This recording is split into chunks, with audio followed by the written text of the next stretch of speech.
Okay, so we're going to talk about toxicology, which is the study of how poisons affect the body. Now, poisoning usually means that it's something that doesn't belong in the body, and an overdose means that it's something that people may take, like medicines, but they're taking too much of it, or they're taking it when they're not supposed to. But in EMT class, it's kind of used interchangeably. So, again, I'm assuming everybody can see the screen share. Let me just let these guys in.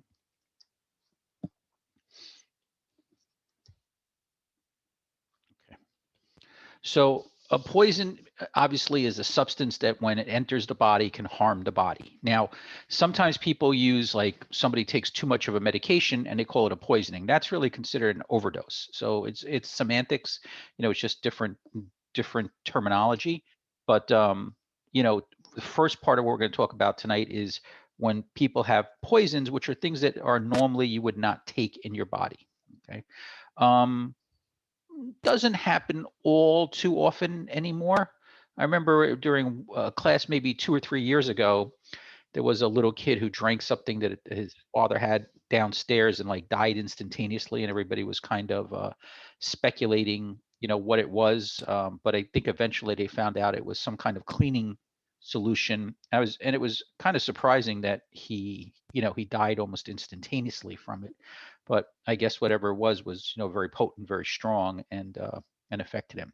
So when they say poisonings here, I would take medications out of here, because when people have problems with taking medication they're not supposed to, or taking too much of a medication, we usually call that an overdose. We don't usually call it a poisoning. Okay. Now, petroleum products. Now, if I fade out, let me know, because sometimes I hear myself fading out here, so I don't know what exactly the problem, if it's the internet connection or not. Now, when they're talking about petroleum products, obviously they're talking about things that are made from what they call fossil fuels, so gasoline, diesel, kerosene, and stuff like that. Again, not a very common thing, because the odor is typically so strong that it kind of prevents people from even thinking of putting it in their mouth by accident. Yeah, so somebody's asking where that poisoning was. It wasn't KJ, but I forgot what they said the substance was that the child took or drank by accident.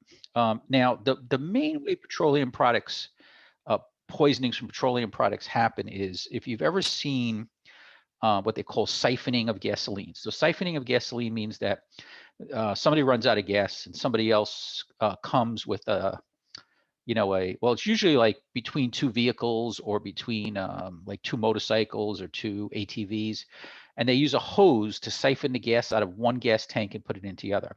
And to make the siphon on it, they use their mouth and start sucking, and at the last second, as they feel the gas starting to come, they put it into the empty tank. So sometimes, obviously, people time it wrong, and they get that fuel into their mouth. Now, obviously, all petroleum products have a lot of fumes to it. So the gas will go down into your stomach, and more than likely it's going to be a tiny amount. It's not going to really be a problem. But the fumes being inhaled into the lungs are what actually causes the problem. Okay, and it causes more of a chemical reaction in the lungs. Pretty rare, unless like I said, the only time I've ever really seen it is when guys are like riding motorcycles or ATVs in the woods, and one of them runs out of gas and the other one, pulls up alongside, and they siphon a little gas from one tank into the other. In fact, some guys that really do this on a regular basis, and they're going to go out for a while, they actually carry a small rubber hose to be able to siphon it between it. I've never had a poisoning from cosmetics, but I guess, depending on what the substance is that are in the cosmetics, there's a possibility. Now, pesticides we talked about once before, when we used that acronym SLUDGEM, salivation, urination, defecation, and so on, where we said that, I think it was during pharmacology, we talked about the drug called atropine, and we said that atropine is a medication that will act as an antidote, okay, not a 100% antidote, but will help a patient who's suffering from either a nerve gas attack or an exposure to pesticides. Remember, a nerve gas is just what they call a weaponized pesticide. So basically, it's a pesticide that's been altered to kill more efficiently and to kill people, where a pesticide is usually used to kill insects. And we said that, we use the acronym either SLUDGEM or dumbbell to remember the signs and symptoms. So SLUDGEM was salivation, lacrimation, urination, defecation. G is gastric, stomach things. So they vomit, they have diarrhea. And E is emesis, vomiting. So, and then I'm sorry, there's an M, sludgum, and the M is meiosis, where the pupils become pinpoint. So it's pretty rare, but if you work in a place where people are using pesticides, on a heavy basis, it's usually some type of farming. Okay, it is possible, especially if the people that are handling them don't know what they're doing or don't have the proper protective equipment on. Obviously, it could be something that happens with exterminators, but you would assume that an exterminator who's handling this stuff on a daily basis would be the person who's probably most careful from it. But I guess it's possible to happen. Okay. We did have on the ambulances an antidote called atropine that was in an auto injector, just like the epi was. That was given to us after September 11th. But what happened with that is that they expired at some point, and they're very expensive. They're like even more expensive than epi is, and it all came from the federal government. And as we got further and further away from September 11th, people were less and less concerned about those types of things, and they stopped funding it. So for a while, they told us just to hold on to them, even though they were expired. But now they have to be expired, close to 10 years. So I would doubt they're, any good. So the paramedics do have atropine on the, the drugs they carry, but they don't really have enough atropine to treat a true, pesticide overdose. So they could start the treatment and then transport the patient to the hospital. Okay. So the leaves of certain plants are actually very dangerous. Okay. Holly is HOLLY is a very dangerous one. Even rhododendrons, which a lot of us have in front of our house, are dangerous. Foxglove plant, is a very dangerous plant. Actually, a medication that we give patients for heart problems called digoxin is actually made from the foxglove plant. So kids that were to for some reason eat it would be dangerous. Mushrooms, okay, not really a plant, right, more of a fungus, but I guess we could call it under a plant. Obviously, it can be dangerous. Certain mushrooms are actually highly dangerous. Obviously not the ones you're buying in in the supermarket, but I'm saying the ones that you find. And I had this back in like 1988 on Emmis Lane in Muncie, a little tiny street on Muncie. We got a call for this is again before Hatzola had paramedics, but for a girl, meet Hatzola type of call for a girl with an altered mental status. We get there, it's a young girl, like 7 years old, totally acting like insane, like jumping all over the place, screaming, yelling. Nobody knew exactly what was going on, and we had no idea what's going on. Fortunately, somebody, a parent, was speaking to the other kids that were with the girl, and they said that they had made a little like picnic under a pine tree. So there was this big pine tree. I think it's actually still there, but there's this big pine tree, and there were all the soft needles that had fallen underneath it, and they put a little blanket out. They made like a little picnic and stuff. Well, growing under there, because it was shady, were mushrooms. And I guess these are little kids. They knew their parents. The mother made mushrooms and stuff. So I guess as they were playing, whatever they were doing, they decided to play cook some mushrooms or whatever. And I guess one girl ate some of it, and she actually got poisoned from the mushrooms. So what's interesting is that there was actually a guy in Westchester who was kind of like a mushroom expert.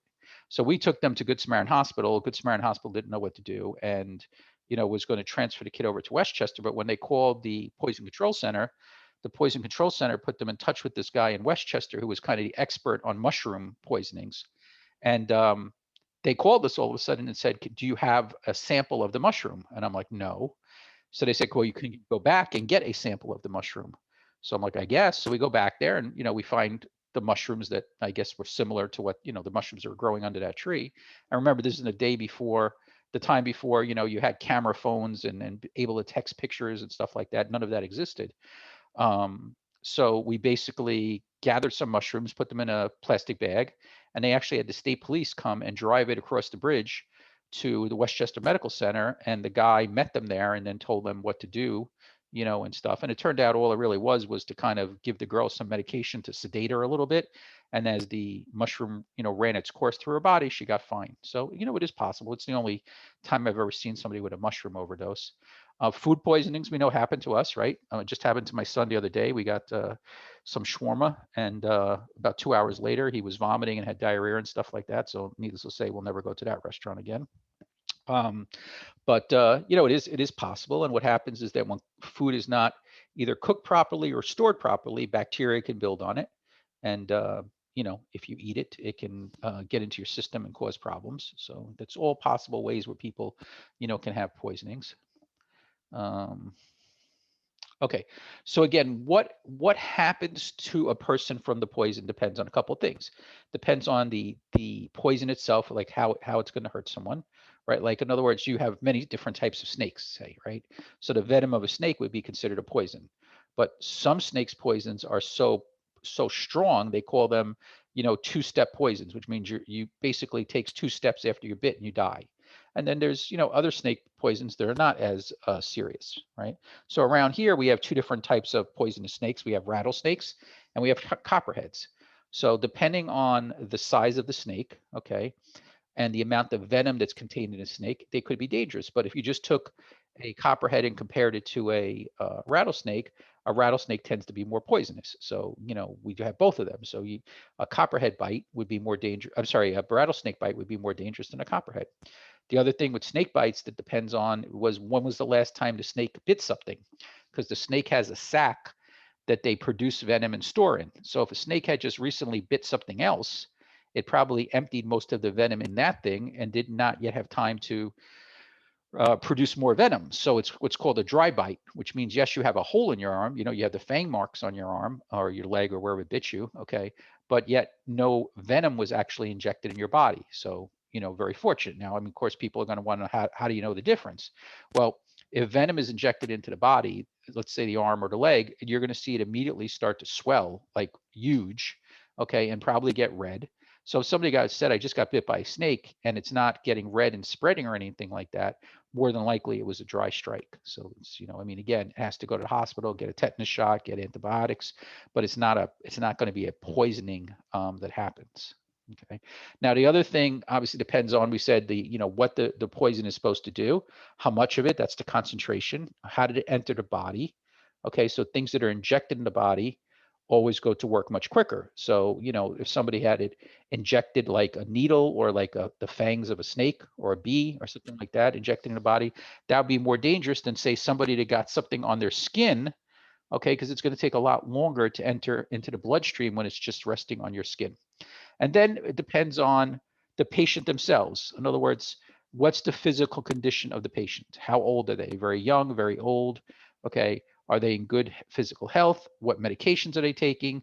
Weight plays a role because, poisons go by body weight. In other words, the amount of poison and let's say this two people each have, a tablespoon of poison enter their body. Okay. One weighs 100 pounds, one weighs 300 pounds.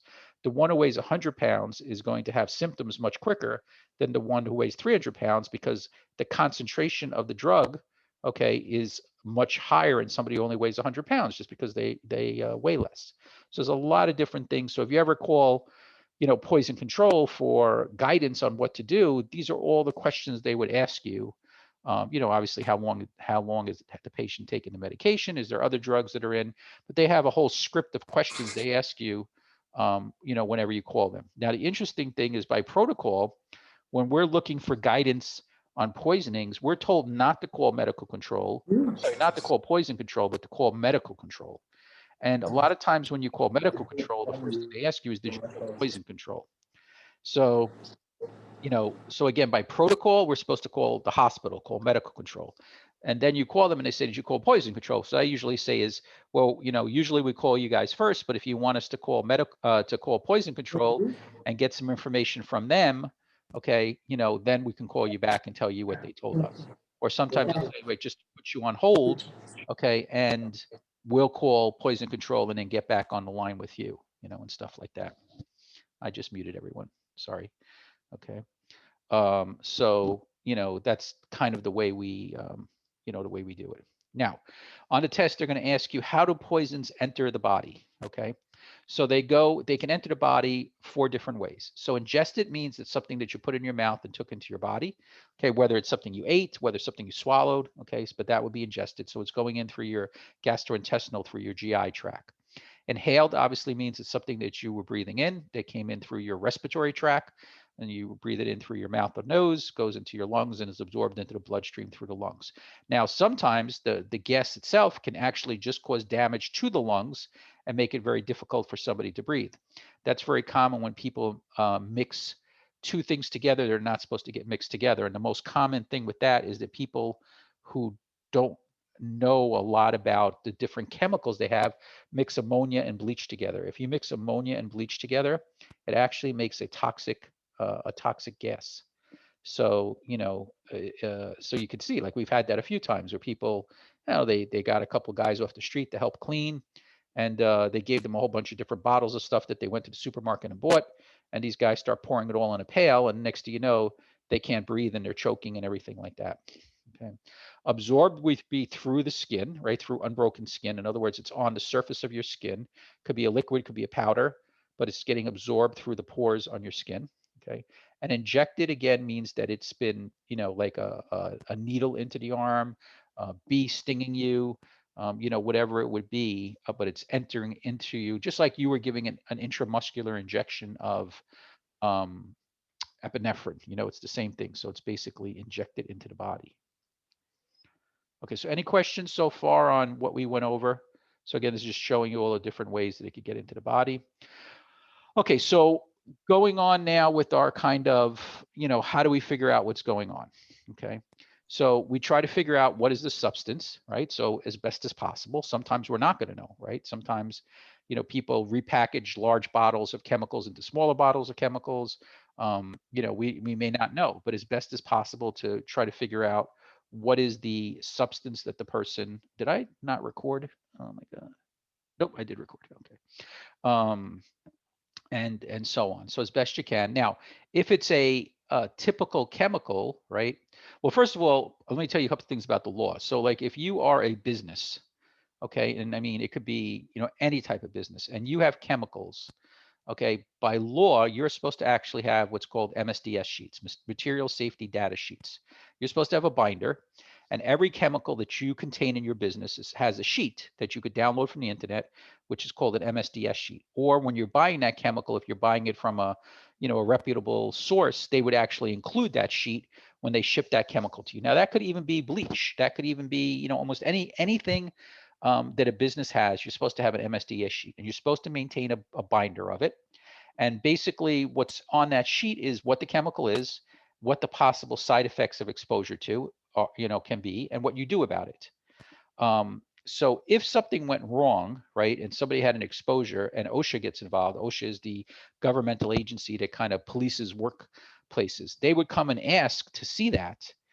So if any of you have businesses, that's just something you might want to think about, is to start, maintaining those, MSDS sheets, material safety data sheets. You could just Google MSDS sheets, and there's programs you could buy where you could just print them out from your computer. But like I said, most manufacturers, if you're buying any kind of chemical, you could actually ask them to include the MSDS sheet. They actually have to give it to you if they're selling you the chemical, or at least give you a link where you could print it out yourself. Okay, so when you get to a place, they may actually have information. The other thing is that every ambulance has a book that is given out by the government. Okay, it's called an ERG, Emergency Response Guide, that lists every chemical known. It's made by the Chemical Manufacturers Association, so it lists every chemical known. Okay, and what you would do about it. So there's different ways to find that information. There's actually an app on your phone. If you have, I don't know about Android, but definitely on an app phone, there's an app that you could download. I think they charge you for it, but it's basically ERG app, where you just type in the first couple of letters of the chemical, and it would tell you exactly everything you need to know about it. Also, a lot of these chemicals have a numerical set of numbers that correspond to the name. So even if there was a placard on the side of the truck that's carrying it with the numbers, you could just actually just type in the numbers, and it would tell you what's doing it. Okay, again, so I said look for containers. Now, transport with patient to the hospital. This is a little questionable.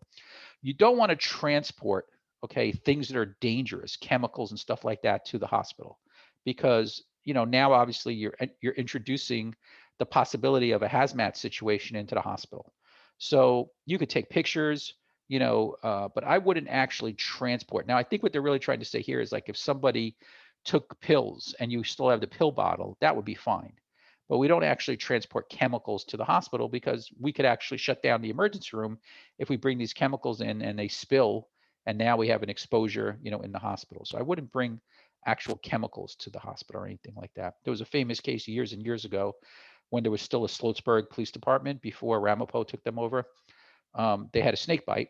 Sloatsburg kind of borders on Harriman State Park. So they had a person that was weed whacking in their backyard, and they got bit by a snake.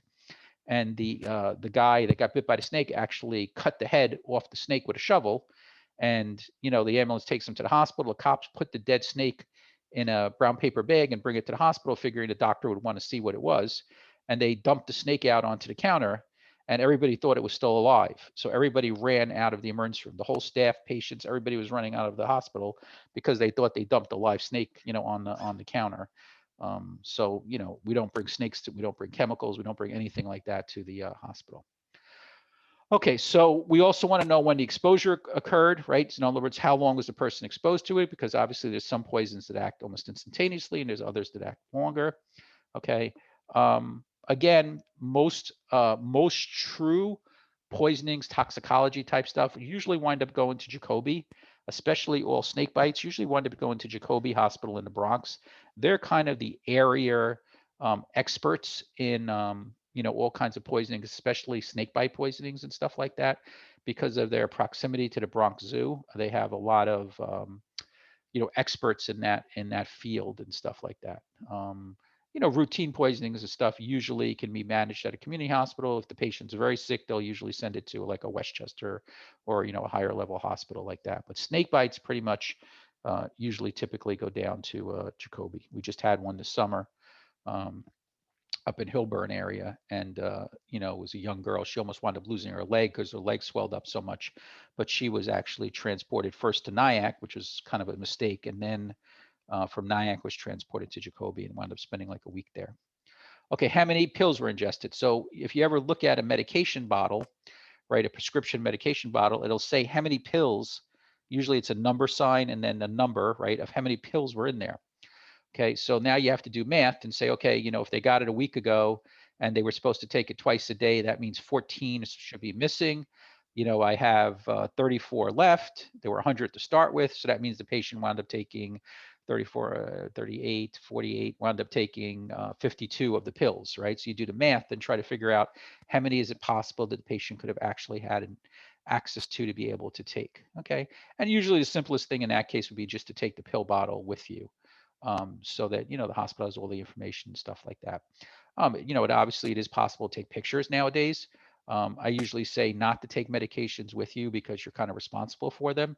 But usually in a poisoning, it's not a big deal. But again, you could just take pictures, and you could even, we have apps on our phones now where we could securely send patient information to the hospital.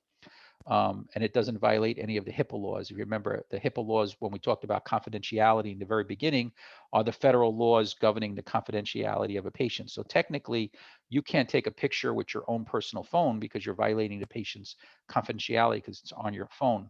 But when you take the picture through this app, right, you don't actually store the picture on your phone. So you could never get it back again. Once you send it, it's gone and you could never get it back again. Just like if you transmit any personal information about the patient through the app, it does not save it on your phone. So it's not a violation of HIPAA. Okay, so again, how long of a time before they took it and stuff?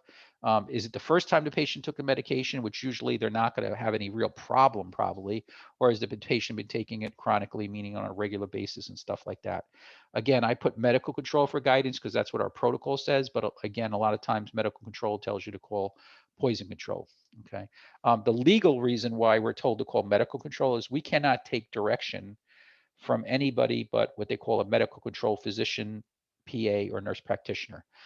So when you're calling poison control, they do not know our protocols. Not that a lot of times the people in the hospital know our protocol, but they're supposed to. So that's the real reason why they tell us to call medical control.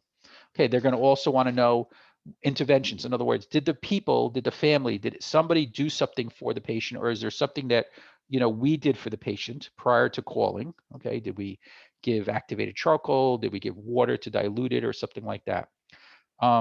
We said when we were talking about activated charcoal, when we were doing poisonings, we talked about that years ago, we used to use a different substance that used to make the patient vomit out the medication, and that's called syrup of ipecac.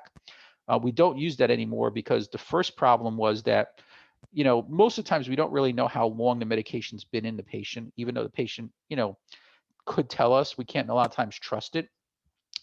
So that's one thing. The second thing is that the vomiting of serapivipicac is so violent it actually could cause problems in itself.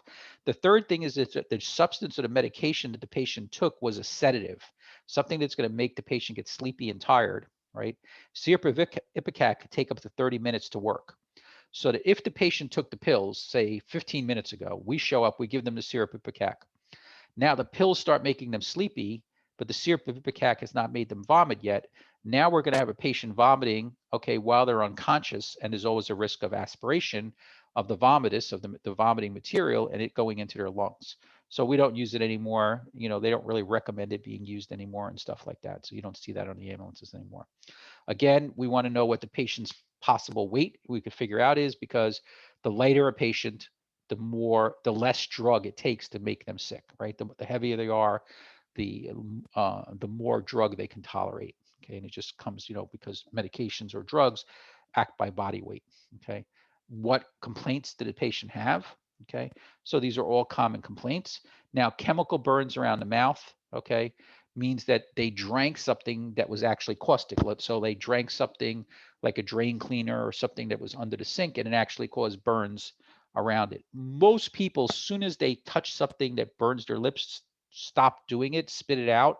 So it's not very common that people drink large amounts of chemicals that actually cause pain or burning or damage or anything like that. Okay. The unusual breath odors and stuff like that, again, that's more the petroleum products, because obviously if they sucked in gas, okay, into their mouth, when you smell their breath, you're going to smell the gasoline fumes on it and stuff like that. Now, food poisoning, we said, is fairly common, right? We could actually cause food poisoning preparing food in our own house. We could cause food poisoning um, by, I don't know, the improper cleaning of the substances that we use to prepare food. I'll give you a classic example. Most of us have sponges, okay, in our houses.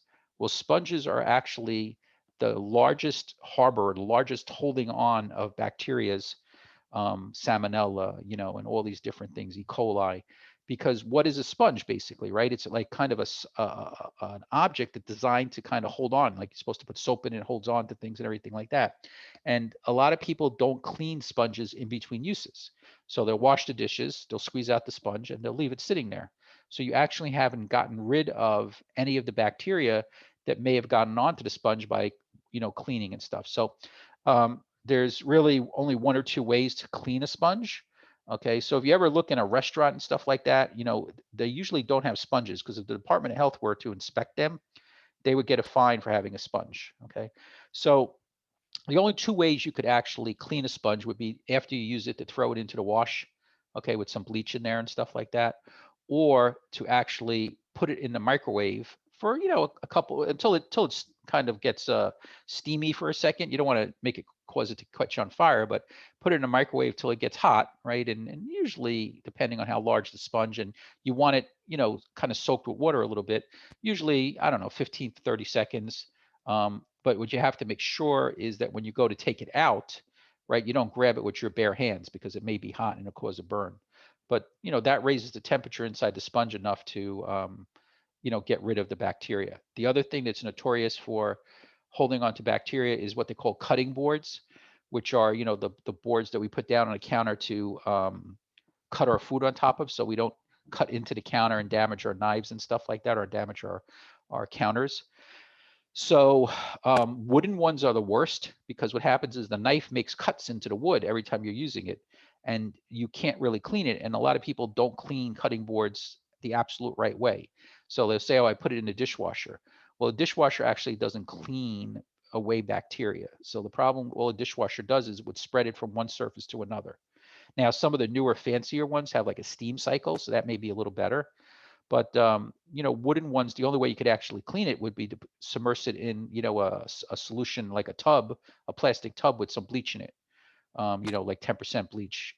Drop a couple drops of bleach in some water. Don't ever put bleach, like that amount of bleach, in your sink just and have it sitting there, because what it'll do is actually discolor If you have a metal sink, it'll actually discolor the metal and stuff like that. But you could buy like a separate plastic tub, it's about so big and stuff like that, and then fill it, and you can put your sponges in there, you can put your cutting boards in there and disinfect it that way. I would leave them in overnight and then, take them out and stuff like that. The cutting boards that are plastic are no better than the cutting boards that are wood. Okay. The only cutting boards that probably are better are the ones that are made of Corel, which is like a glass-like substance because you can't really cut it. But, people don't like those because they actually dull the knives. So, it's kind of 50-50 how to do it. But, so there are people that have food poisoning, again, from restaurant food. There's people that have food poisoning, from a lot of different areas. And remember, it doesn't have to be, people always think it has to be meat or chicken. It could be eggs. It could actually be vegetables. It's just a matter of, in the growing of the vegetables, sometimes the water that's sprayed on top of it from the farms is taken from ponds on the farm. And if they actually had animals on the farm besides just fruits and vegetables, when the animals go to the bathroom, sometimes the rain washes in, the bacteria from the stool of the animals and stuff like that. So it's just a lot of different ways, you could see it happening. Now, typically, most food poisonings is not fatal. Okay, people have vomiting, they have diarrhea, they feel horrible. Okay, but they don't usually die from it. But obviously, they're very young, very old, could be very bad. You hear every so often about these really bad cases of E. coli. Those are rare, where people actually die from it and stuff like that. And most of those people had other medical conditions, or they were very young or very old. So, most of us in good health, it's going to be uncomfortable. You're going to feel horrible, but you're not going to actually die from it. Now, the key when somebody calls you, if they saw blood, okay, when they were vomiting or when they had diarrhea, um, that would mean that it's something that absolutely positively has to go to the hospital. If they had some vomiting, they had some diarrhea, but they're feeling fine, they just wanted some reassurance. I mean, again, I always try to talk everybody going to the hospital, but it's really when you start seeing blood mixing into it that tells you it's probably a little more serious than usual. Okay. Okay, the other substance we use in poisonings, again, we're not using syrup of ipecac anymore, something called activated charcoal. And we talked about this when we did pharmacology the other night. So charcoal, okay, is basically partially burnt wood, right? And charcoal acts as what they call an absorbent, right? Charcoal is used mostly in filters and stuff like that, fish filters. It may even be used if you have air purifiers and stuff in the house. So charcoal has the ability to absorb things. So when somebody has a poison that they've recently taken, and it's typically we use it for a drug overdose, medication overdose, okay? What they've recently taken, and I say recently, probably in the last 30 minutes to, an hour. If we were to get them to be able to drink the activated charcoal, which in itself is hard, if you remember when I showed it to you, it looks like a black, tarry kind of substance. It doesn't really taste very well, very good. It's very gritty. It kind of tastes like you're drinking sand in black, oily stuff. So it's very hard to get them to take it, okay? But if they were to take it and swallow it and not vomit it back up, and it's not designed to make you vomit, but again, because it doesn't taste so good, sometimes it makes people vomit, especially if we give it to them when we're driving them in the ambulance. What it should do is actually, the poison, the overdose of medication should be absorbed by the activated charcoal and not therefore be available to be absorbed by your blood vessels lining your gastrointestinal tract. So if there's not enough of it to be absorbed by your blood vessels that line your stomach and your intestine, then it can't get into your bloodstream, so it can't poison you. So that's what we kind of use it for. Not a large usage. I mean, it's been years since I even thought of using any of this and stuff like that. Not a very large usage of it. Okay, and it's very hard to get the patient to be able to take it and stuff like that. Okay, so what's that? Is this activated charcoal is only for digestive poisoning or inhalation or injected? No, only if it's in your stomach. So it would only be ingested. Good question, right? It has to be something that you ate, swallowed. It's in your stomach. Doesn't work anyplace else, but inside your stomach. So that's the only place it would work.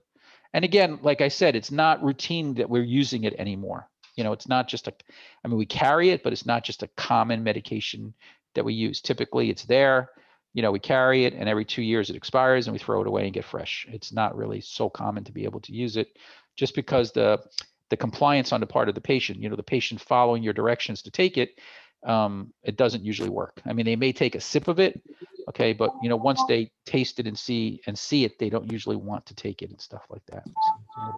It's not in the protocol. I'm sorry, I muted you. What'd you say? It's not in the protocol? No. It is in the so in the BLS protocol, it says to call medical control and follow their directions. So it's one of the things that medical control can direct you to do if you have it. We carry it on the paramedic units. So, but again, it's not something I would say is routinely used on the ambulance, by the ambulances anymore. Okay. So here they're saying activated charcoal versus syrup of ipecac. Okay, so again, years ago, syrup of ipecac is what we used. Okay, but the problem was that it just had so many side effects or so many possible things that go wrong with it. We don't really use it in New York State anymore, so you never see that. On the ambulance or anything like that. People may have it in their house. People may give it to their kids who possibly took medications before we get there, but we do not administer it anymore. Now, dilution means that we're giving them something to drink to dilute the level of medication in their body. We don't do it ourselves. We usually do it with, contacting medical control and poison control, because most things you're not going to harm by giving the patient some water to drink, or some milk to drink or something like that. Okay. But you want to make sure that it's not something that's going to react to the water or react to the milk. So most of the times we do call medical control, medical direction. Medical control is the same thing before we do anything. So with most poisonings, unless there's some emergency that needs to be managed immediately upon your arrival, it's usually a matter of getting a set of vital signs and then calling medical control and saying, this is what we have, this is the age of the patient, this is what they took, this is what they're showing, what do you want us to do? Okay. And again, my experience is they usually ask you, then did you call poison control? And you say, no, we're supposed to call you. And then they'll either say, okay, call poison control and do whatever they want you to do, or I'm going to put you on hold and I'll call medical control and get back on the line with you and stuff like that. Now, there are things called antidotes. Antidotes are what reverses the action of the poison. Okay, so activated charcoal would not be an antidote because activated charcoal doesn't reverse it. What it tries to do is bind it up and absorb it itself so that the body can't absorb it. So the only antidotes we really have EMT-wise would be naloxone or Narcan for an opioid overdose, and narcotics and opioids mean the same thing. And then atropine as an antidote for a nerve gas attack or a pesticide exposure.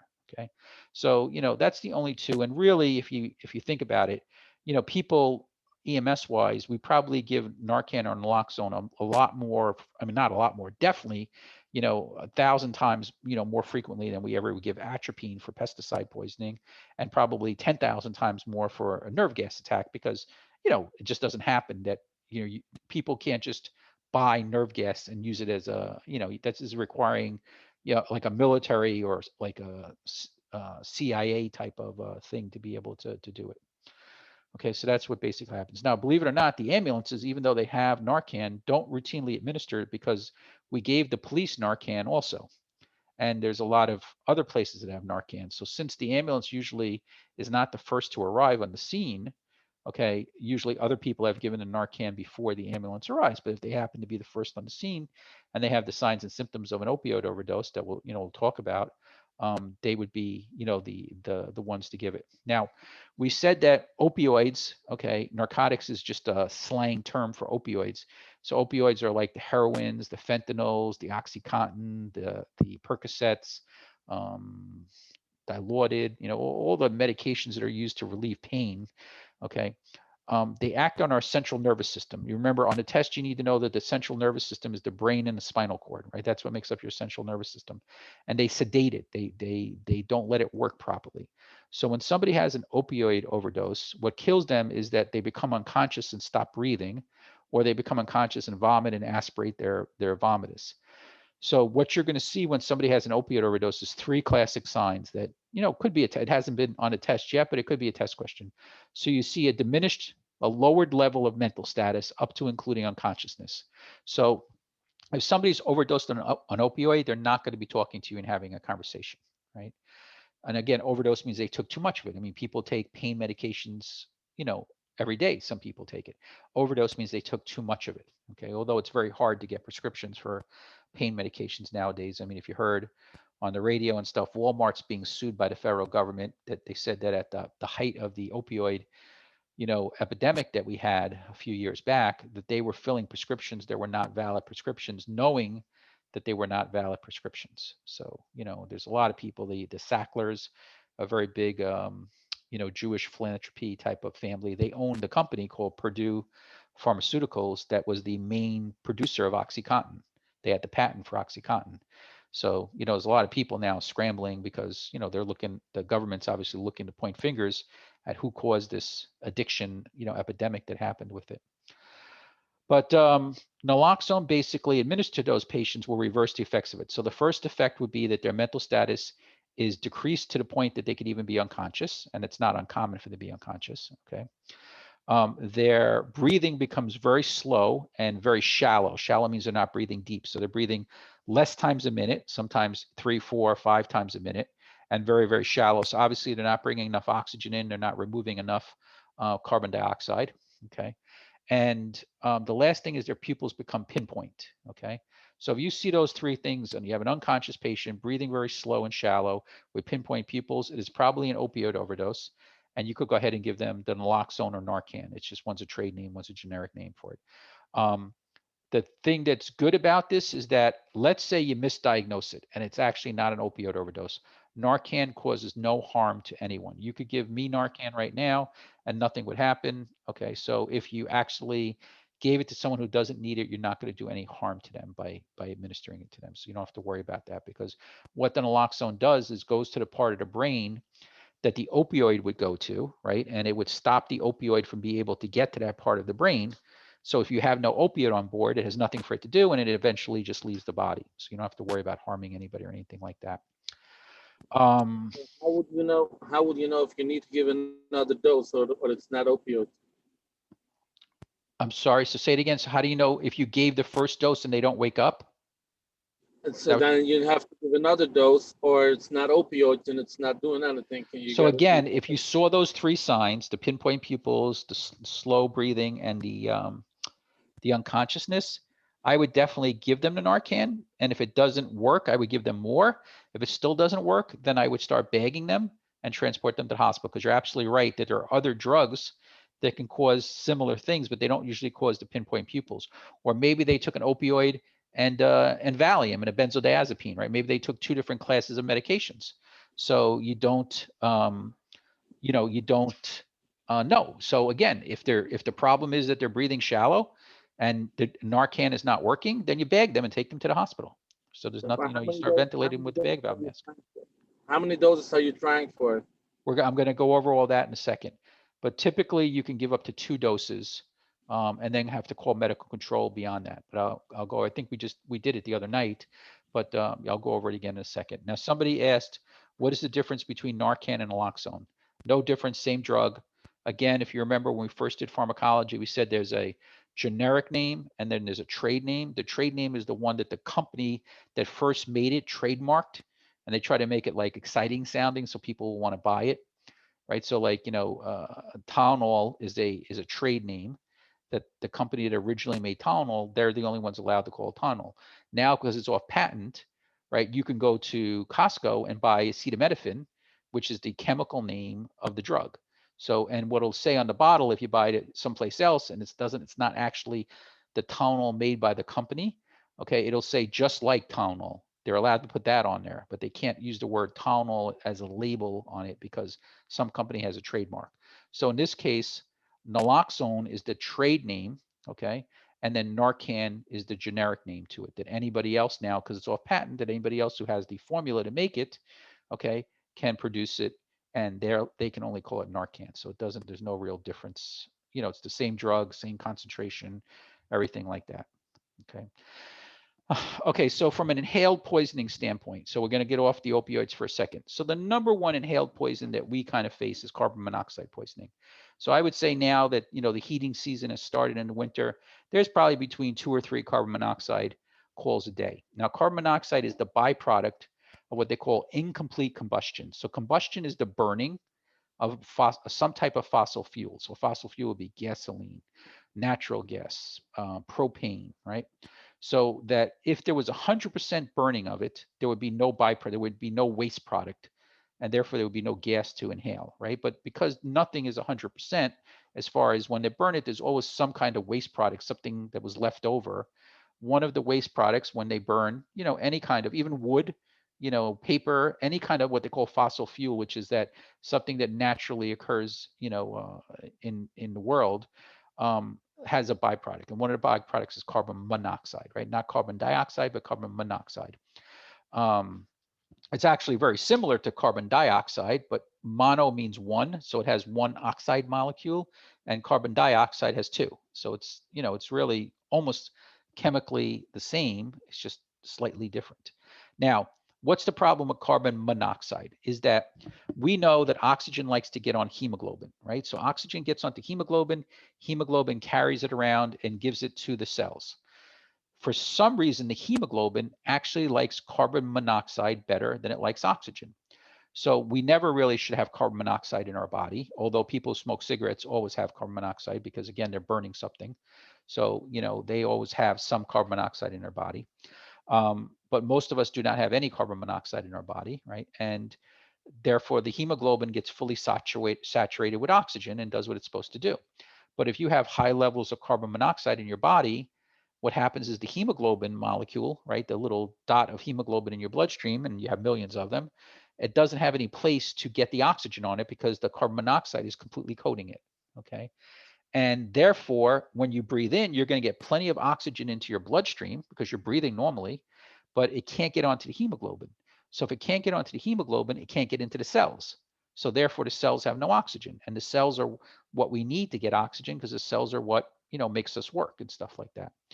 So I would say out of all of these, that's the number one, okay, inhaled poisoning that we have is, carbon monoxide. So when they say smoke inhalation, okay, they're talking either carbon monoxide or a gas called hydrogen cyanide. Those are the two. Now we have no treatment really for hydrogen cyanide very effectively. It's a much better killer. It's actually what the Germans used, okay, to gas people. So not carbon monoxide, but hydrogen cyanide. So, there's not much you could do for somebody who has hydrogen cyanide exposure, but for carbon monoxide poisoning, well, there's something that we could do, which is, the first thing we want to do is get them out of the enclosed area where it has the carbon monoxide. Now, I have to tell you one thing. We have most ambulances, at least in Rockland County, have no personal protective equipment for any kind of poisoning as far as gases go, right? In other words, you need to have what they call a hazmat suit. So we don't have air tanks, we don't have hazmat suits, we don't have any of that stuff. So that if the level, okay, of the poison in the air is so high, you are actually putting yourself in danger, okay, to be entered to get the patient. So that if it's a situation where we really feel it's not safe for us to go in, we call for the hazmat team to come. The problem is that in Rockland County, the hazmat team is made up of volunteers, and you're looking at best from the minute you call to the minute they actually rescue the patient, somewhere probably to an hour and a half, because they have to get together, they have to bring the trucks down, they have to suit up, and then they have to go in. So so that basically means the patient is dead. So depending on what we suspect the gas is, a lot of times we will make entry and try to open some windows and drag the patient out. Okay, but it's dangerous to do that. I'll give you like one little war story that I had. I had a Thursday night. Mom was out shopping for Shabbos, and she comes home. It's like 9, 10 o'clock. She's tired. She's got a whole night of cooking ahead of her, blah, blah, blah, blah, right? So the same story everybody has every week.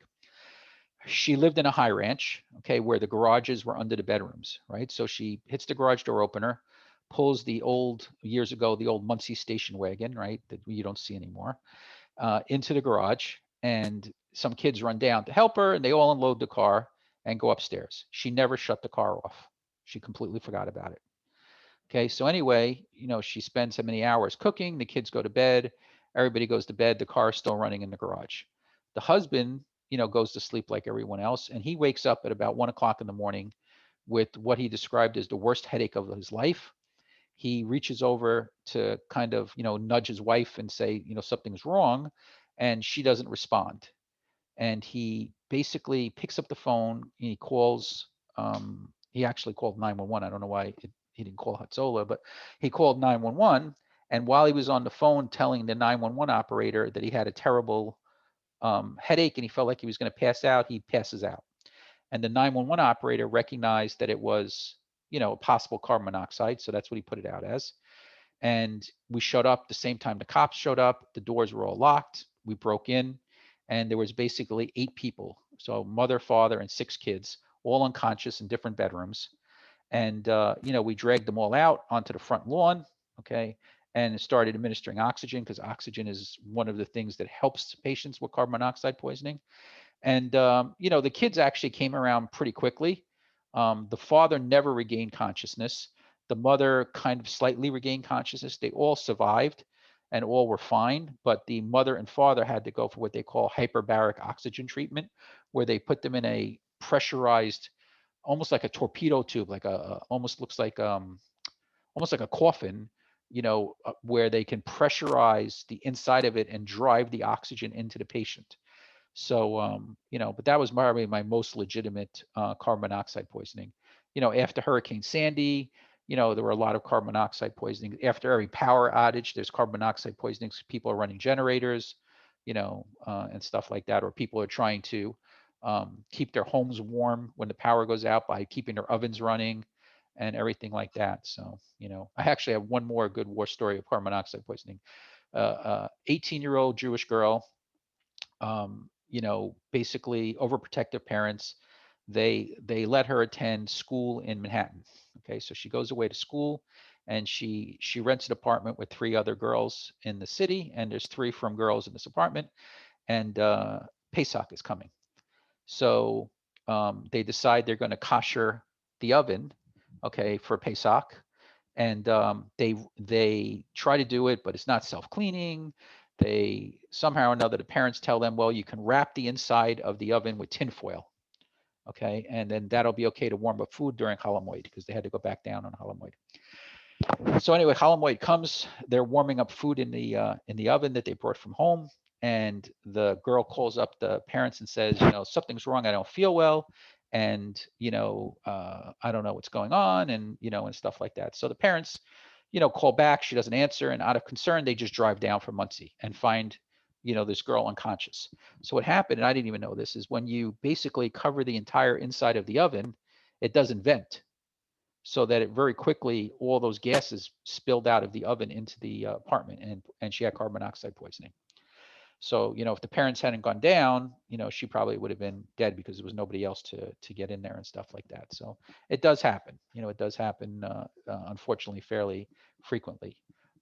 It could even happen from silly stuff where, you have your chimney or your thing that's hooked up to your furnace or your boiler, that the gases go up out of. Sometimes birds make nests in there, and people don't realize that it's not venting properly and stuff like that. So, there's a lot of different ways that it could happen.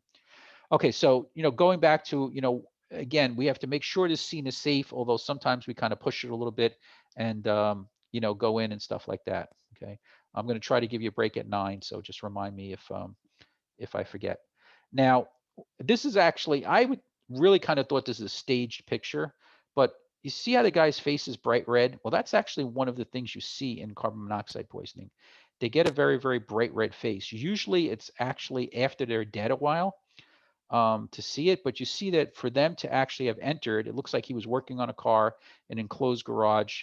Probably the car was running and he had carbon monoxide poisoning. Even though the front door is open, you could still get carbon monoxide poisoning, right?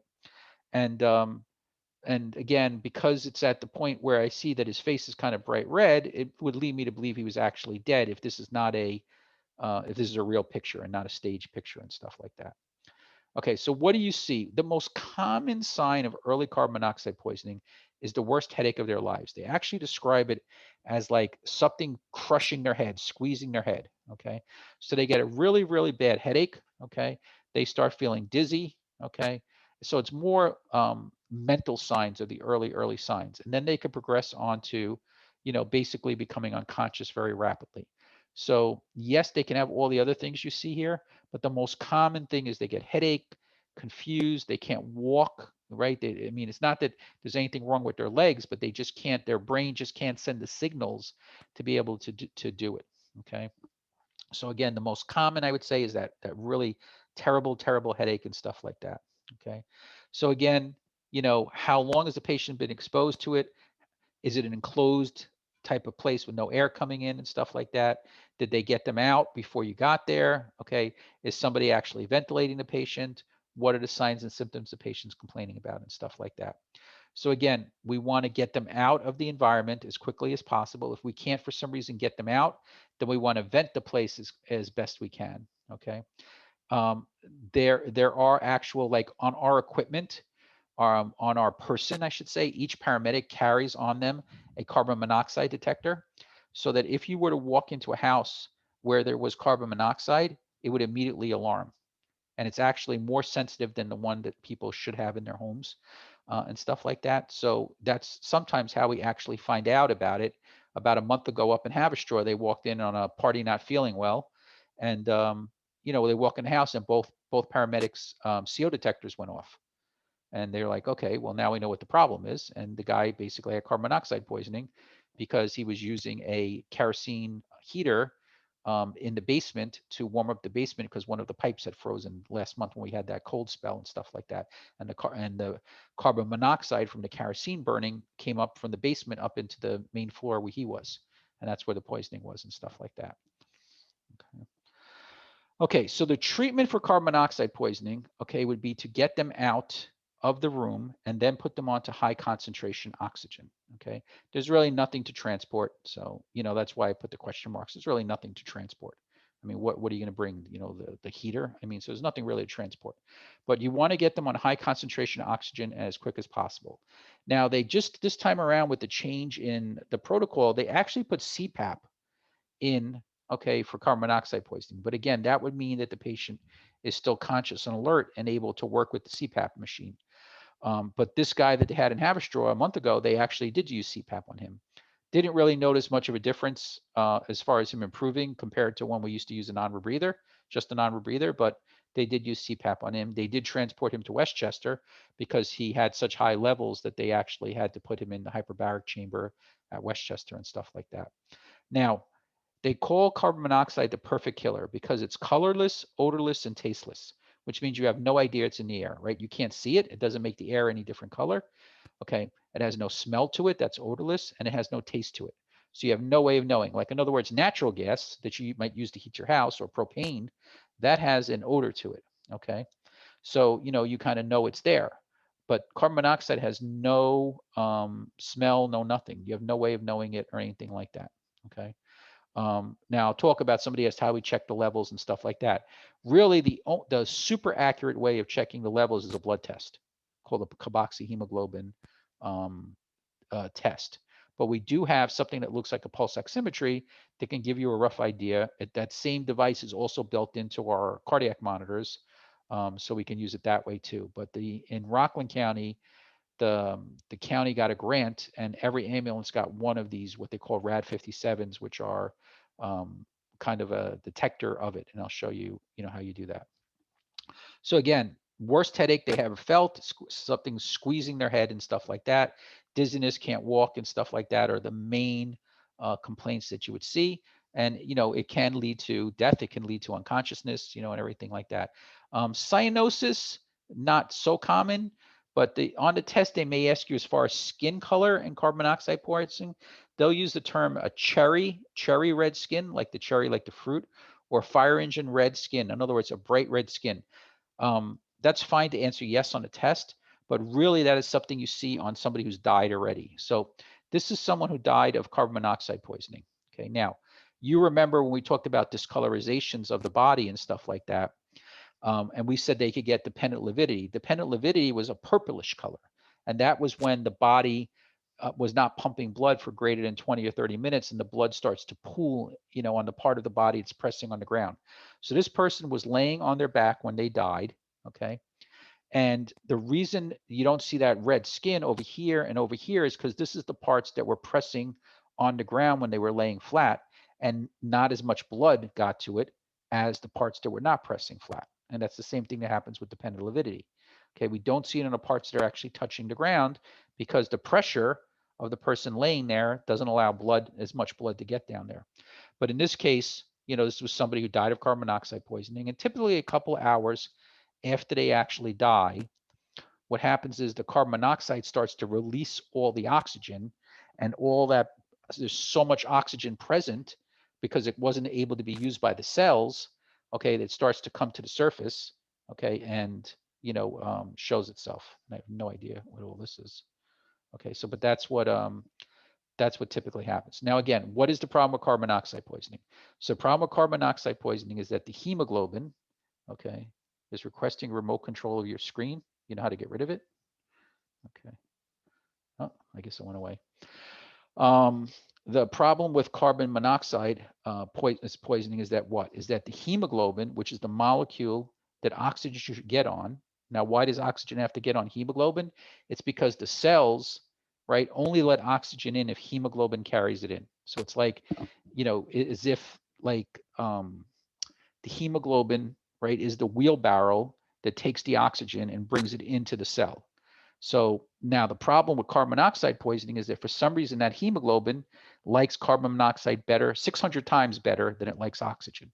So that if there's carbon monoxide in the bloodstream, it will coat the hemoglobin and not allow any space for the oxygen to get on. So if you were to check the oxygen level, if you were to put a pulse ox, regular pulse oximetry on a patient with carbon monoxide poisoning, you would probably get a 99 or 100% reading because there's plenty of oxygen in the bloodstream, and that's what the pulse ox looks at, right? It looks at oxygen in the plasma. But where it's not is it's not in the cells because it can't get on the hemoglobin to get in the cells. Therefore, the cells become hypoxic. And again, the cells are what keeps us alive, right? The cells, that's what we're made of, millions and millions of cells. And if all those cells are dying, well, then we are dying. So that's the problem with carbon monoxide poisoning. The treatment, again, is to remove them from the source of the carbon monoxide and get them on high concentration oxygen as quick as possible. The fire departments, Orange and Rockland, even the paramedics, we all have CO monitors that we could walk in the house and get a reading, okay? And that's, the most precise way. Again, everybody should absolutely have smoke detectors and carbon monoxide detectors in their house. It's kind of a no-brainer. I mean, it's the thing absolutely, that you would save your life by having. But, there are people who don't have them and stuff, okay? So again, the treatment, okay, would be to get them, okay, outside of the outside of the carbon monoxide, remove them from the source, put them on 100% oxygen, whether it be a non-rebreather and CPAP, and transport them to the hospital. If it's real severe, I would transport them to a place that can do hyperbaric oxygen therapy. And for us, that's going to be the Westchester Medical Center. That's the closest place that could be able to do it. Okay. So again, when they say wash out the CO is the abbreviation for carbon monoxide. The washout means that you get the carbon monoxide to release its hold on the hemoglobin. Okay, so that takes hours, but the quicker they're put on high concentration oxygen, the quicker this washout occurs and the quicker everything goes back to normal. Okay, the RAD-57 is just a name for a device. I'll show you in a second. Okay, that basically gives us a way of what they call non-invasively looking at the level of carbon monoxide in a patient. So non-invasively means that we're not doing a blood test. We're not penetrating the body to be able to do it. Okay, so the RAD-57 actually is a combination of a pulse ox and a CO monitor built into one. Very expensive. They're started around $7,500, and depending on what other things what other features you get to it, could be $10,000. These finger probes alone are about $1,500. Okay, that connect to this wire. So you have to be very, very careful when you're wrapping the wire up that you don't kink anything or anything like that, because it's basically a $1,500 bill to be able to fix it. Okay, or get a new one and stuff like that. So just a couple weird things about it. So one is that they tend to go through the batteries in it even when they're off, so that you always have to carry a spare set of batteries. And there's actually a pocket on the outside of the case where 4 AAA batteries would fit perfectly and stuff like that. So that's the first weird thing about it. The second thing is that the finger probe and obviously the hand has to be shaded from light, so that it's not as an accurate a reading, okay, if it's not shaded from light and stuff like that. Is somebody else playing with my computer? Yes, somebody else is playing. Oh, break reminder. So Raphael needs a break. Let me just finish this. Let me just finish this part. Okay. So now, when you look at the RAD 57s, this is showing you the screen, right? So now we're kind of looking at like right over here and stuff like that. There's two sets of numbers that come up, right? And can you see these little letters over here? So this says SP percent SpO2. That's actually pulse ox. And then down here is usually PR is pulse rate. So just like most, right now what it's saying to you is it's in a pulse ox mode. It's looking at oxygen level and heart rate, just like most pulse oxes can do that. Remember, it's not actually, pulse rate is not really the right thing to say because they're not actually feeling a pulse. This should really be HR for heart rate. But it could also be looking at these. So you see these little yellow dots or amber dots. So this tells you when there's an amber dot over this, that it's looking at pulse ox, and when there's an amber dot over here, it's looking at heart rate. If you put it into the mode to look at CO, then the amber dot would be over here and stuff like that. Okay, so who's ever controlling my mouse, except for me, somebody's playing with the mouse. Let me see how I get it back. Let's see. Oh, okay, whatever. We'll give a break in a second because somehow it's going. But anyway, so what I'm, again, the things to think about it are that the probe has to be shaded, okay, and just to always have spare batteries in there. So this is showing you how it would look if it's actually looking at carbon monoxide and stuff like that, okay. And here you see it's going CO, and it's giving you a rating of 18. And there's a little book in there that tells you what the different readings mean and everything like that, okay. So again, put the probe on, usually you have to shade it. And then there's buttons where you switch between using it as a pulse ox and looking at it as a CO detector. So it's all there and stuff. Okay, and it's something to play with, to feel more comfortable and stuff like that when you're able to use it. Okay, so we'll just finish up with gases and then we'll take a break. Okay, so we got 3 more slides. So besides having carbon monoxide poisoning, the other big gas in fires is hydrogen cyanide. Okay, there's nothing that we can do to treat somebody with hydrogen cyanide poisoning, but since it's usually a combination of multiple gases, okay, we're going to try to put the patient on oxygen and transport them to the hospital.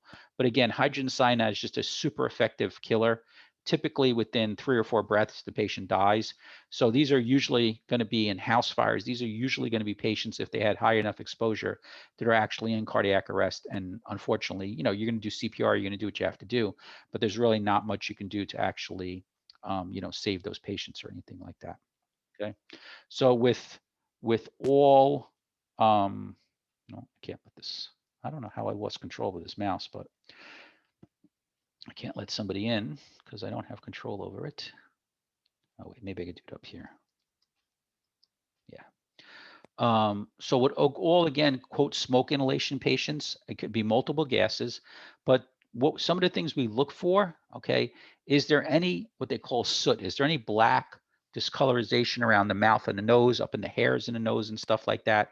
That would tell us that they were breathing in, the substance and everything like that. Okay. So again, high concentration oxygen, remove them from the source, high concentration oxygen, and transporting, again, if it's serious, to transport them to Westchester, because that's the one that has the hyperbaric oxygen treatment and stuff like that, to be able to, more effectively treat the patient. Okay. Okay. So everybody take a break. It is 9:09. Come back around 9:20. Okay. And then we'll pick up where we left off. So that's what we were talking about as far as the chemical suicides. And again, just the mixing of gases. Obviously, looks like this guy, I don't see any sign. Maybe it was on the door or something like that. You would basically walk into the room and, smell. It was basically like a rotten egg kind of smell. And that was always considered like a little bit of a warning sign that you should immediately vacate the room. Somebody asked, before I forget, somebody asked about CPAP, I guess is what they're asking for smoke inhalation. Absolutely. As long as there's none of the contraindications that we had about using CPAP, again, which means that the patient has to be conscious, able to follow directions, and so on, no chance of vomiting. There was a whole bunch of different contraindications to using CPAP that we went over. I guess maybe we could review that again on Saturday night if you remind me. Well, the reason why I asked was because you said it was a very very likely that the patient is going to be unresponsive if it's. Right. So then it would not work. You can only use CPAP on someone with that's still conscious. So you could have people like this guy that they had in Haverstraw last month. He was still conscious. He was, had a bad headache, had signs, but he was not unconscious. So they were able to use CPAP. But you can't use CPAP on somebody who's unconscious. If that was the case, then really it would be bagging the patient. So if they were breathing so poorly, it would be ventilating them with the bag valve mask. Okay. My question is, wouldn't the patient fall back a bit? It takes like a few minutes. So would patient what? Let's say the patient is conscious now, but don't I have to think that the patient might fall to become unconscious? Yeah, so if they become unconscious, you take it off and use the bag valve mask. So could be, I mean, most of the times people that are conscious, okay, don't always become unconscious in front of usually it's the other way that we find them unconscious. I've had people who have been conscious when you get there and then become unconscious in your presence. But, if they do, then you would stop to take the CPAP off and use the bag valve mask. So again, going back to this detergent / chemical suicide, the reason I have detergent is that some of the stuff that's mixed in is actually just regular, like detergent in the washing machine and stuff. But it was, started in Japan. Again, they put it on the internet. It's craziness. But anyway, it happened in the United States. I haven't heard of one probably in at least 3 years now, but there was probably a 2 or 3 year period where it was not uncommon. I mean, even in Little Rockland County, we probably had a dozen or so of these. But again, I haven't seen it in the last couple of years, so hopefully it's kind of something that's not so popular to do anymore. But basically, they produce hydrogen sulfide gas, which is a very highly poisonous gas, and it didn't take much to kill them.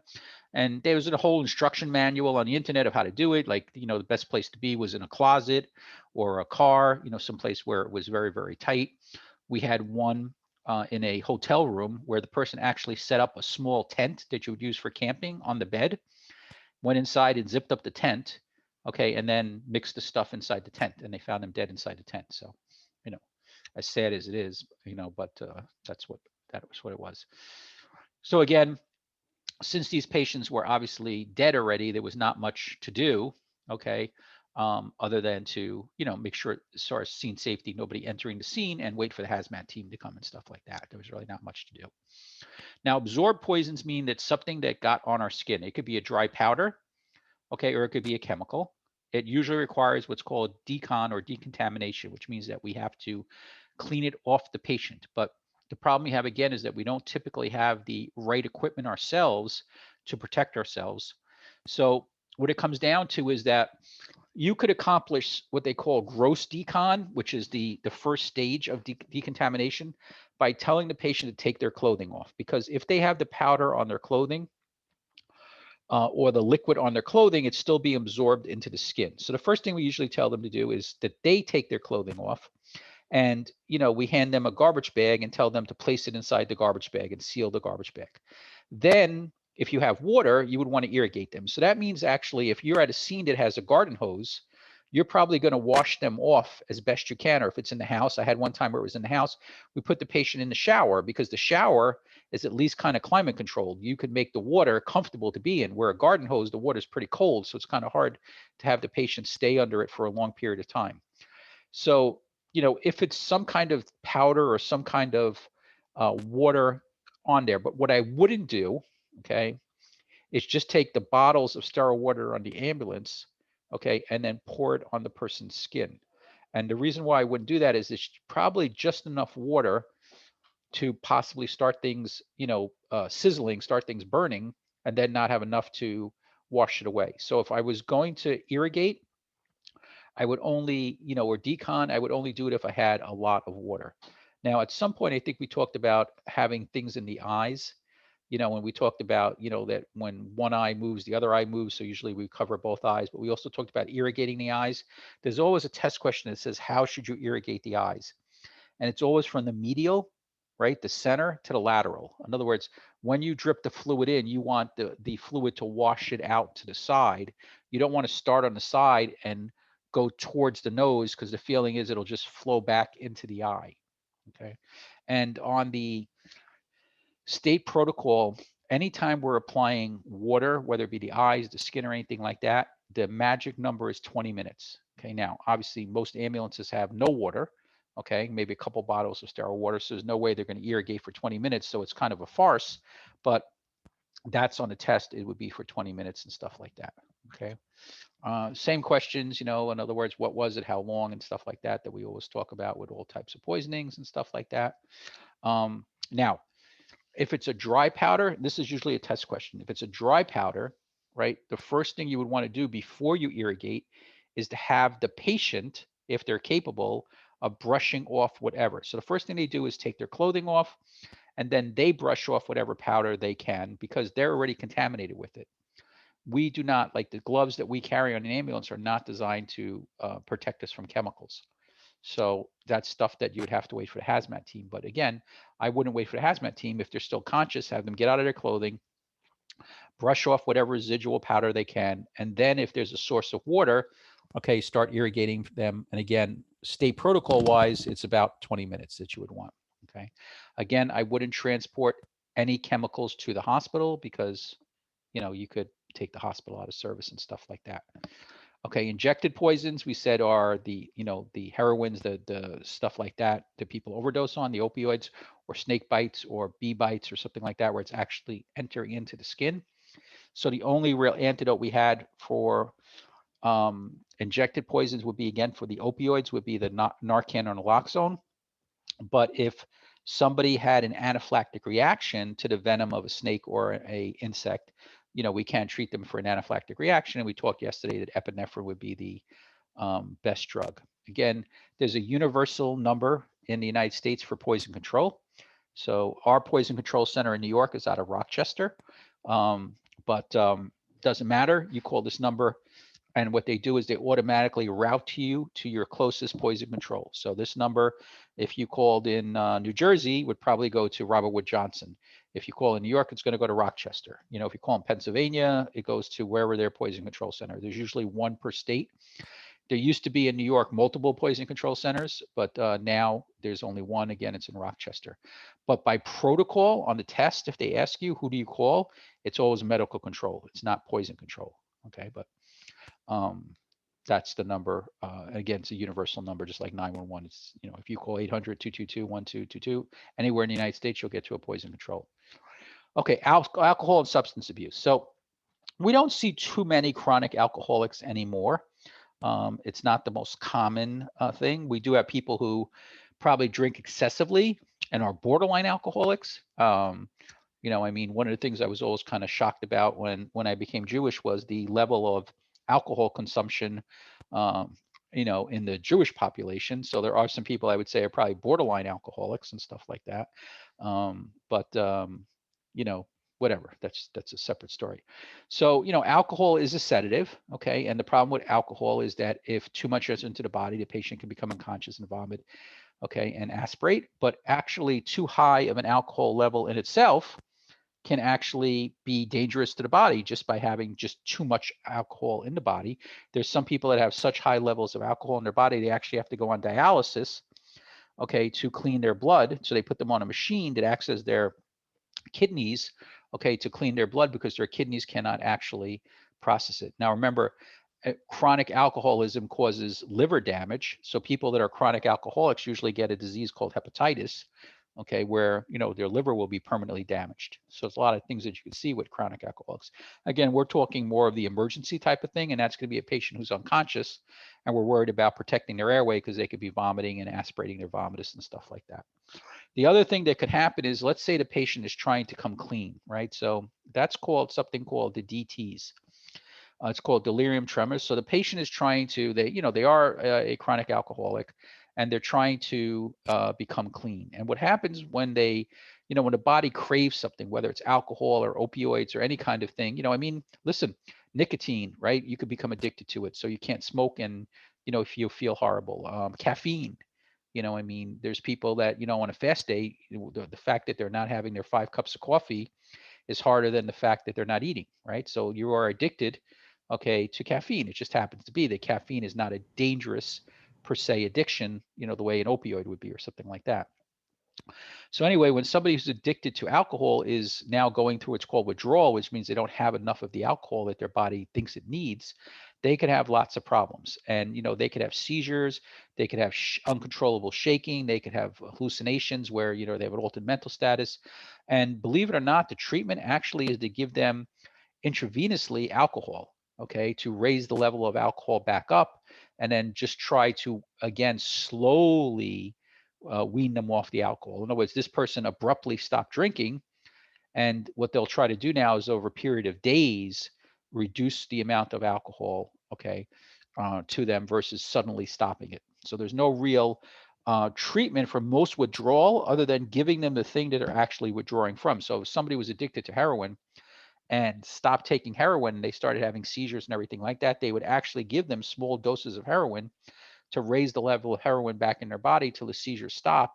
And then they would try to slowly wean them off that, over a longer period of time and stuff like that. So that's the situation you have with that. But again, I don't see too much in the way of chronic, alcoholism, anything like that anymore and stuff like that. Okay.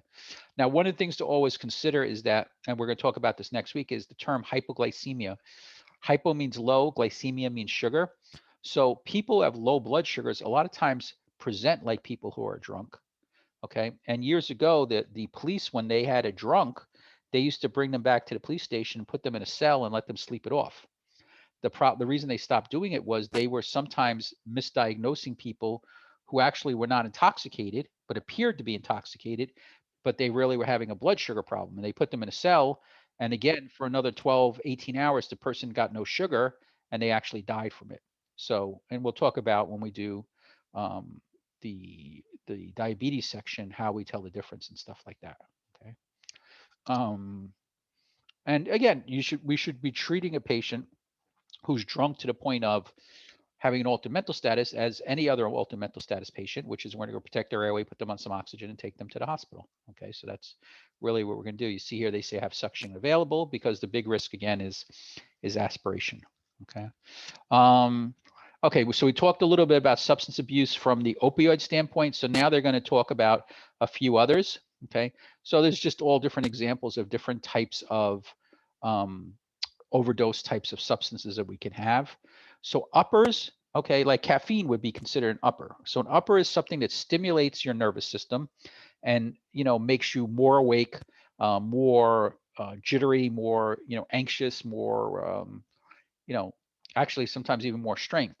So cocaine, one we talked about the other night. Cocaine is a very special one, but cocaine is one. Amphetamines.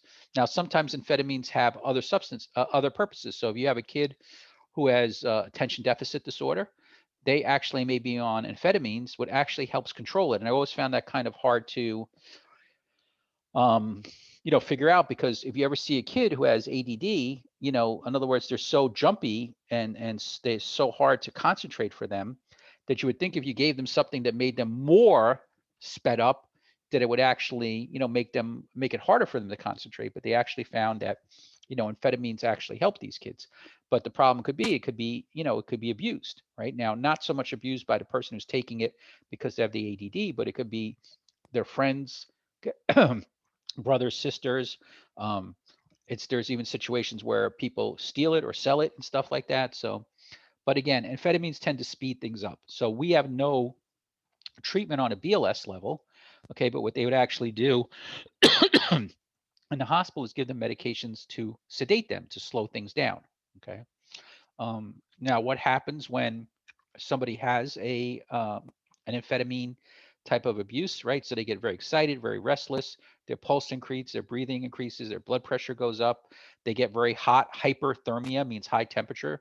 Because they get very hot, they sweat. Okay. Like obviously, sleep is a problem, and they actually most of the times do not die. But the problem is that they're overworking all the organs in their body because everything's running at a much higher speed and stuff like that. Now, the opposite of uppers is downers. Okay. Downers are benzodiazepines like Valium, barbiturates, Okay, roofies or Rofinol is like a sedating type of medication. They always talk about it like in the date rape types of situation where girls, they slip it into girls' drinks and they fall asleep. Okay, so there's a lot of different types of drugs. The sleeping pills, right, would be a downer and stuff like that. So this is medications that sedate a patient. So here it's not going to be that they're agitated and all over the place. It's going to be the opposite. It's going to be hard to keep them awake. And just like anytime it's hard to keep a patient awake, we're afraid of them vomiting and aspirating. Okay, so this would be protecting your airway. Again, narcotics is a slang for opioids. Okay, so we talked a lot about opioids and what we could do. We said the three main signs of opioid overdoses are pinpoint pupils, a diminished mental status up to and including unconsciousness, and slow to absent breathing. They also typically have snoring respirations because when you're so sedated, your tongue relaxes and partially blocks your airway. And their skin usually is a little cold to the touch and pale and stuff like that. But the three signs they always ask on a test, again, would be the pinpoint pupils, the slow breathing, and the decrease in their mental status and stuff like that. So you see here pinpoint pupils. Again, the sweating is typically a cold sweat. The sleepiness, okay, and the slow respiratory rate. Again, sleepiness to the point of unconsciousness, that's the coma. So if you have those, again, naloxone would be the antidote. Okay. When we did the drugs the other day, we said that on an adult patient, it depends how we're giving it, but nowadays we have that one shot up the nose. And again, I'll show you that on Saturday night. You're actually going to be going over that on Sunday in skills, to do it and stuff like that, but I'll go over that then. Now, hallucinogenics are drugs that make people not think clearly, right? They make people see things, smell things, like hallucinate. So, it's not that they're unconscious, but it's that they hear sounds, see things that aren't there and stuff like that. Now, mushrooms are actually hallucinogenic, but there are drugs that have been manufactured to have those same properties. So LSD, you may have heard of, PCP, ecstasy, those are all hallucinations. So when people take that, they're kind of in a different place. I mean, you're looking at them, but they're not hearing and seeing you in the way that you actually are appearing, right? So it's very, very hard to converse with them, control them, and stuff like that. These are patients that actually can become violent and dangerous, okay? They don't actually have the same threshold for pain. So in other words, they don't feel pain the same way. So not only are they in a crazed state, but like they don't even, like if they got tasered, they don't really feel that. So that they're very, dangerous patients from that standpoint as far as being violent and stuff like that. Okay, but everything is elevated. Okay, pupils are dilated, everything's fast. When you take something like an amphetamine or something that tends to speed things up like an hallucinogenic, your pupils actually tend to be dilated. When you take things that slow things down, your pupils tend to get constricted, like the opioids and stuff like that. Now, volatile chemicals, I've never seen this, but this is where people put in a plastic bag or in a container glue, gasoline, paint thinner, and they actually inhale it, and it makes them high. Okay, so what basically happens is it kind of destroys their airway and it actually destroys their brain. So I've never really saw it in Rockland County, but I'm sure it happens. But if you ever see somebody, walking around like, what was the other thing? The magic markers, the very heavy duty black magic markers, like smelling those. So since they have chemicals in them, some people, abuse them and stuff like that. So this would be like huffing. So you see somebody walking around with their face in a plastic bag. What's in there is a bottle of something that they're inhaling. There's even people, sometimes you could come and it looks like they have paint on their face, and what they're taking is spray paint and spraying it not directly into their face, but like out in front of them, and they're breathing it in, but obviously they get some of it on their face. So this would be more of an airway problem. I've never seen this in Rockland County and stuff like that. Okay. So this we all talked about. Okay. When you have people that are injecting themselves with drugs, like heroin addicts, because they're using the same veins, right? You only have X amount of veins on the surface of your arm you can inject. What happens is the veins get all scarred up, and they call this track marks, like train track marks. And that's a very clear sign that somebody's been abusing injected medications. Again, most people that are abusing opioids nowadays are doing pills like OxyContin and stuff like that. But years ago, heroin was the main thing, and it was injected. So that's track marks. Okay. So that'll be something you could see on people that you're looking at. Okay, so let's do a quick review. So again, The poison patient, most of the times we have patients with poisonings, it's not that they're dead, okay? It's more or less that we are acting as the transport mechanism to get them into the healthcare center, healthcare system, okay? But, you know, it can be, right? So it can be. So you try to manage whatever it is you could see. You may not know the substances. For direction, we said we're directed to call medical control, not poison control. But then again, poison control may direct us to contact, medical control may direct us to call poison control. Okay, if it's an inhaled poison, oxygen is the way to go. The only true antidote that we have, we said, would be naloxone or Narcan for opioid overdoses. And we said that opioids are medications that are used for pain management, and they sedate the central nervous system so the patient doesn't feel the pain. But because they sedate the central nervous system, they can depress mental status, they can depress breathing. Okay, so we'll see somebody with a depressed mental status, depressed respiratory rate. And also the other sign that we typically see again is the pinpoint pupils. And the treatment would be Narcan. On adult patients, we're able to do a dose of 2 milligrams. We typically put 1 milligram up one nostril, the other milligram up the other. Okay, remember we're using the nasal atomizer, but now they have that one shot up the nose kit that's actually 4 milligrams that I showed you the other day. And again, I'll show you that on Saturday night, and you'll practice with it on Sunday. And the only other one that we have an actual antidote to, which is an antidote means it's something that can actually reverse the poison, would be for a nerve gas or pesticide poisoning, and that is the atropine, although the atropine that we were issued now is expired and we don't have it anymore and stuff like that. Just trying to think. Again, medical direction can direct us to do activated charcoal, water, or milk. Inhaled poisons, we said, is going to be high concentration oxygen. If it's something on the skin, if it's a dry, so something on the skin, the first thing is to remove the clothing. Okay, and then if it's a dry powder, to have them brush it off, and then to irrigate, right, to put water onto it. And again, on a test, it would be 20 minutes of water. Transporting the bottles and stuff to the hospital, again, would only be pill bottles, nothing that has a chemical in it and stuff like that, because we don't want to contaminate the hospital. As far as potential risks, okay, you know, again, if it's a toxic gas or a chemical, then we don't have the right equipment to protect ourselves, so we could be at risk. If it's an overdose, it's just that the patient may be violent, and, you know, it could be a situation where we need to have the police involved and stuff like that. The routes of entry into the body, we said, would be orally, right? We swallow it, inhaled, okay, absorbed through the skin, or injected into the body, like a needle or a snake bite or something like that. So here we have a farmer that calls 911 because one of the people working on the farm hands are the term for people that help the farmer, okay, tried to clean up a spill of pesticide powder with his hands. So I don't think anybody would do that in real life, but basically he had all this pesticide and he was trying to scoop it up with his bare hands. Okay, you find on arrival, the patient insists that he's brushed all the powder off on him. He feels fine and doesn't need to go to the hospital.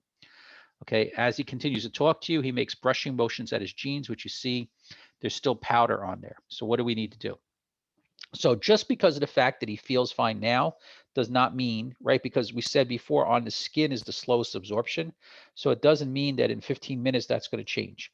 So what you would actually have to do for this guy is treat him as if he actually was poisoned. Okay, so the first thing we do is get him out of clothing, and then we would irrigate him with water for 20 minutes. And then we would try to, you know, or the farmer should know what is the actual poison. Okay, and, you know, we would try to see if there's something that we can do for that. But most of the times, again, it would just be irrigation that way. So let me just show you one other thing, and then I'll let you go. I was talking to you before. I said that we have this book that we carry on the ambulance, and that's electronically available as an app on the phone.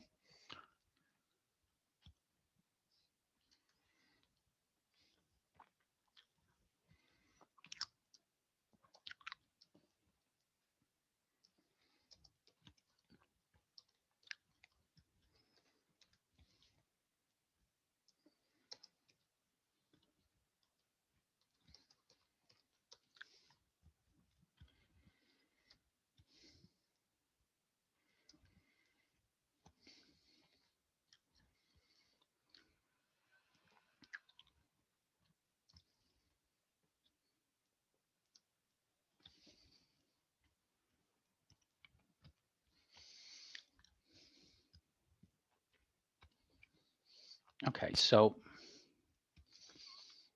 Let's see if this is.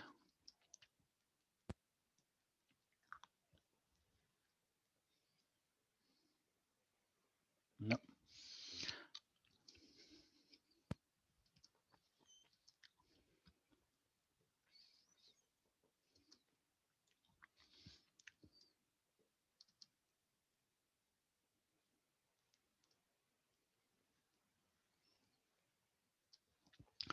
Okay.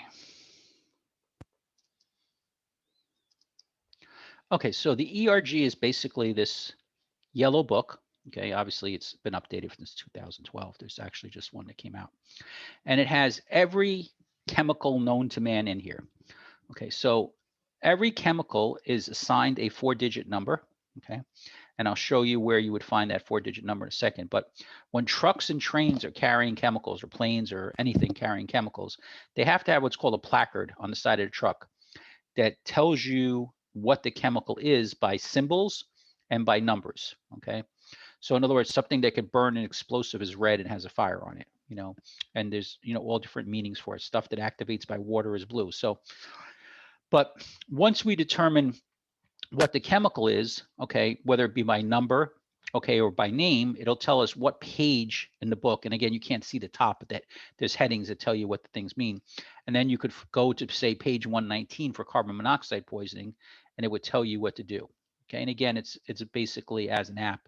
So in other words, here is the guide for 124. Okay, it's an oxidizing agent and stuff like that. So it tells you potential hazards, public safety considerations, protective clothing you have to wear, how far you have to evacuate, okay, fire risk, okay, how far, as far as a spill or a leak, you have to make a safe zone, and then first aid for it.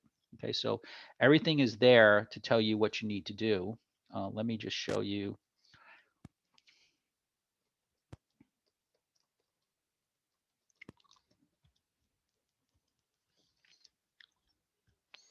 So on the side of every truck, okay, that's carrying chemicals has to be a placard, okay? And the placard is your indication of how to figure out, you know, what the chemical actually is. And these numbers mean something, right? So again, that book will explain to you what the various different numbers mean. Now, if you pulled up on a real hazmat scene, you would actually want to use binoculars to be able to see it so that you're far enough away that you're not part of the problem, right? So, you know, that's, you know, in other words, if you're close enough to read this, because again, it's probably only a 1 foot by 1 foot sign, you may be too close to the actual scene and you may be being exposed to the chemicals and stuff like that. So, you know, here it actually says the name, has the numbers and so on.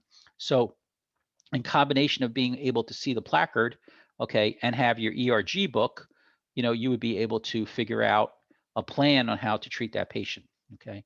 There's also an 800 number that's paid for by the Chemical Producers Association that's manned 24/7 with experts that you can call and say, okay, this is what we have, and, you know, this, what do we do? And all those numbers are in the first, you know, the front page of the book. So there's one that deals with trucking, there's one that deals with trains. You know, so if it was if it was on a truck, you can call that number. If it was on a train, you call this number, and so on and so on. Again, the fire department usually is the lead agency when it's hazmat types of situations and stuff like that. But you know, it's good for everybody to know the different areas. So that's just something that you'll see. Every ambulance has it. Like I said, every about 5 years they come out with a new version of it. And the feds ship it to the state ships it to us, and you know, it's something that every ambulance gets a copy for. If you know, if you want to have it as an app on your phone, I'm sure it's downloadable. Years ago it used to be free. I'm not sure that it's still free, but there it's much more searchable because you just, you know, type in and brings up the information right then and there. So okay, so does anybody have any questions on anything we went over? Okay, so I will put together the invite for Saturday night. Probably do it around 8:30. I just have to check here. We'll see what's going on, and then I'll also send out the invites for next week, and I'll send out the PowerPoints for next week. Okay, and then Sunday, I believe you guys have skills, so it's a very important skill session because we're going to be going over all the medications. Really, are, you know, the one shot to go over all the medications. Okay. Sorry, I'm having trouble. Okay, so any questions on anything or anything else we want to talk about? Okay, So everybody have a good night. Okay, have a good good Shabbos. Stay dry. We're going to get a lot of rain tomorrow and really tomorrow night, and high winds and stuff like that. So everybody be careful. Okay. Good night. Thank you so much. Thank you. Good night. Have a good Bye. night.